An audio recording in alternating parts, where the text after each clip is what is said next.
जय बालाजी सरकार की जय। बालाजी तंत्र साधना विधान में आप सभी का, भक्तों का, शिष्यों का, साधकों का बहुत बहुत अभिनंदन है, स्वागत है, वंदन है।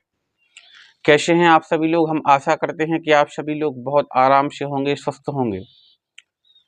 दोस्तों, साधनाओं के क्रम में आज हम आपके लिए बहुत अच्छी साधना प्रदान करने वाले हैं।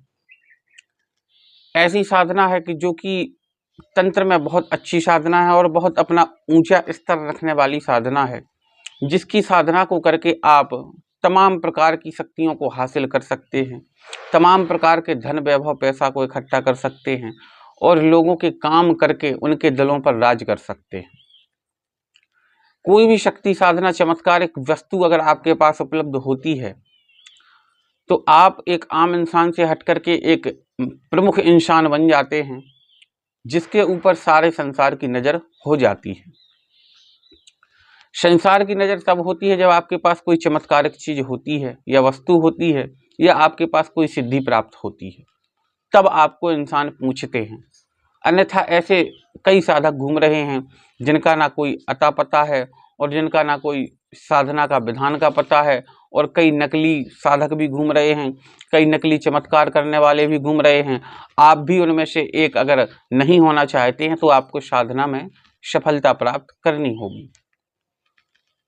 और साधना में सफलता प्राप्त कब होगी? जब आप साधना करने के लिए बैठेंगे, क्योंकि तंत्र में एक ऐसी एक चीज है कि जिसमें आपको मन लगा करके पूर्ण मनोयोग से, पूर्ण विश्वास से ही साधना को करना होता है। तंत्र ही एक ऐसी चीज है जिसमें आपको सफलता बहुत जल्दी प्राप्त हो जाती है।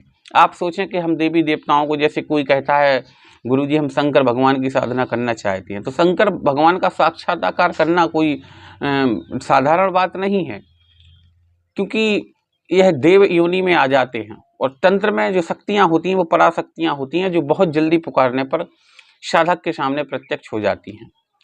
ऐसी ही हम आज एक जो साधना लेकर के आए हैं, उसका नाम है बाबड़ा भूत की साधना।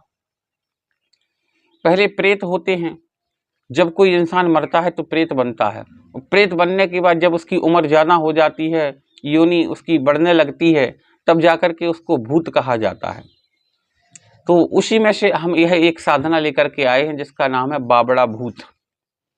बाबड़ा भूत एक ऐसा भूत होता है जिसकी साधना को आपको खुली जगह पर करना होता है, किसी बंजर जमीन में या किसी जंगली इलाके में या किसी खंडहर में या फिर किसी खुली जगह पर इस साधना को संपन्न करना होता है। घर में इसकी साधना नहीं होती है किसी भी प्रकार से। और अगर आप घर में इसकी साधना करना चाहते हैं तो आपका घर बिल्कुल एकांत में होना चाहिए, और जिस कमरे में आप इसकी साधना को संपन्न कर रहे हैं उस कमरे में आपके अलावा किसी का आवागमन नहीं होना चाहिए। तब जाकर के यह साधना सफलता का नया मोड़ लेगी। इसका मंत्र बहुत छोटा है, यह हर प्रकार का काम कर देता है। भूत भविष्य वर्तमान यह बाबड़ा भूत नहीं बता पाता है, क्योंकि इसके अंदर इतनी शक्ति ऊर्जा नहीं होती है। यह चमत्कार दिखा देता है, पैसे भी दे देता है, और यह सट्टे के अंक भी दे देता है। सट्टा अंक प्राप्ति के लिए आप इसकी साधना को संपन्न कर सकते हैं। कई प्रकार के यह चमत्कार दिखा देता है, यह प्रत्यक्ष रहता है। बस इसकी साधना में थोड़ा सा जो डर है, उस डर को आपको जीतना है। मजबूती से बैठ करके बिना कवच के इसकी साधना को नहीं किया जाता है। इसलिए आप अगर साधना के लिए बैठ रहे हैं तो आपके पास कवच मंत्र अवश्य होने चाहिए, तब जा करके आप इसकी साधना को कर पाएंगे।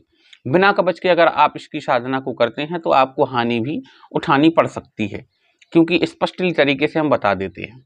और अगर आपके पास कवच मंत्र हैं तो गुरु का आपके ऊपर विश्वास है तो आप किसी भी प्रकार से फेल नहीं हो सकते हैं। आपकी साधना एक ही बार में संपन्नता कर लेगी। जो भी इस साधना को करना चाहता है, दिए गए नंबर पर संपर्क करके, हमसे संपर्क करके सारी जानकारी प्राप्त करके साधना को संपन्न कर सकता है। जय